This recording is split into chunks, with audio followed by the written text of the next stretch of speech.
እኔም ባሌ የመጣሁት ለመጀመሪያ ጊዜ አይደለም። በተለያዩ ጊዜያቶች መጥቻለሁ። ሶፍ ዑመርንም አይቼ አውቃለሁ፣ ሌሎችንም አይቼ አውቃለሁ። ግን በዚህ ስፋትና በዚህ ደረጃ አልተረዳሁም፣ አላየሁም። እውነት ለመናገር ከልቤ ነው። በዚህ ደረጃ ስፋት ያለው በዚህ ደረጃ ትልቅ ሀብት አለ ብዬ ወስጄ አላውቅም። አንዱ ያየሁት ይሄን ነው።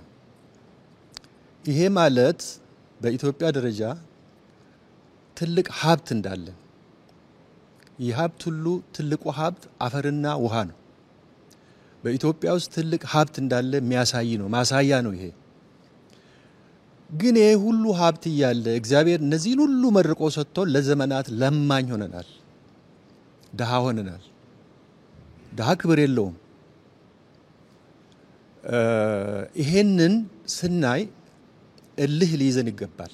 ለምን? በእውነት ለመናገር ይሄንን ሁሉ ይዞ ድሃ መሆን ያሳፍራል። ይሄ መነገር አለበት፣ በትክክል መነገር አለበት፣ ህዝቡም ማወቅ አለበት። ይሄ እንደተጠበቀ ሆኖ ግን አሁን የተጀመረው ስራ፣ በድፍረት የሚወሰነው ውሳኔ፣ በፍጥነት የሚያልቀው ስራ እና ትልቅ መስዋዕትነትን የሚጠይቅ ስራ ደግሞ ተጀምሯል። ክቡር ጠቅላይ ሚኒስትር ሁሌኛ በሰራነው ስራ አንኮራም፣ የተለየ ክብር እንዲሰማንም አይፈለግም። ግን የተሰራ ስራ መነገር አለበት፣ ሁላችንም ልንረካበት ይገባል። ይሄ ተስፋ ሰጥቶኛል። ይሄንን ሀብት ወደ ጥቅማችን ቀይረን ከድህነት እንወጣለን፣ የተከበረች ሀገርና ህዝብ እንሆናለን የሚል ተስፋ ሰጥቶኛል። ይሄንን የተጀመረውን ተስፋ በሙሉ ልብ በሙሉ አቅም ተግባራዊ እንዳናደርግ ግን እንቅፋት የሚሆኑ ነገሮች አሉ። ሁለት ናቸው ለኔ። አንድ የሰላም ችግር። ዛሬ ኢትዮጵያ ውስጥ በኔ እምነት ጥይት የሚተኮስበት ምክንያት አለ ብዬ አላምንም። ባሌ ለዚህ ትልቅ ምሳሌ ነው። ለምንድን ነው መሳሪያ የሚያነሳው ሰው ሐሳቡን በነፃነት መግለጽ የማይችል ከሆነ፣ መጠየቅ የማይችል ከሆነ፣ ስለተናገረ የሚገደል ከሆነ መብቱን ለማክበር መሳሪያ ማንሳት አለበት። አንስቷል ባሌ በዚህ ዘመን። ዛሬ እኔ እንደሚገባኝ እስከማውቀው ድረስ ባሌ ደግሞ ሰላምን መርጦ ሰላም ነው። ይሄ ዞን ትልቅ ምሳሌ ነው። በዚህ እኔ የኢትዮጵያ ህዝብም ፓርቲውም መንግስትም በከፍተኛ ደረጃ ማውገዝ ያለብን ይሄንን የጀመርነው እናስቀጥል ከተባለ የጥይት ተኩስ መቆም አለበት።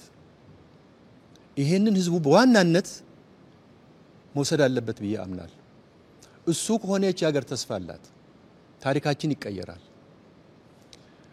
ስለዚህ አንዱ በዚህ አጋጣሚ መናገር የምፈልገው ይሄንን ነው። በሁለተኛ ደረጃ የሚሰሩ ስራዎች ተጠናክሮ እንዳይቀጥሉ ከግራና ከቀኝ የሚመጡ አሉታዊ አስተሳሰብ፣ አሉታዊ ወሬዎች እርሶም ፓርቲውም ብዙ ለዚህ ቦታ የሚሰጥ አይመስለኝም። ከዚህ በላይም ቦታ መስጠት የለብንም ብዬ አምናለሁ። ምክንያቱም የሚታይ የሚዳሰስ ነገር ሌላ ትርጉም ሲሰጠው ታያለ። ይሄ ነው የሚጎላው።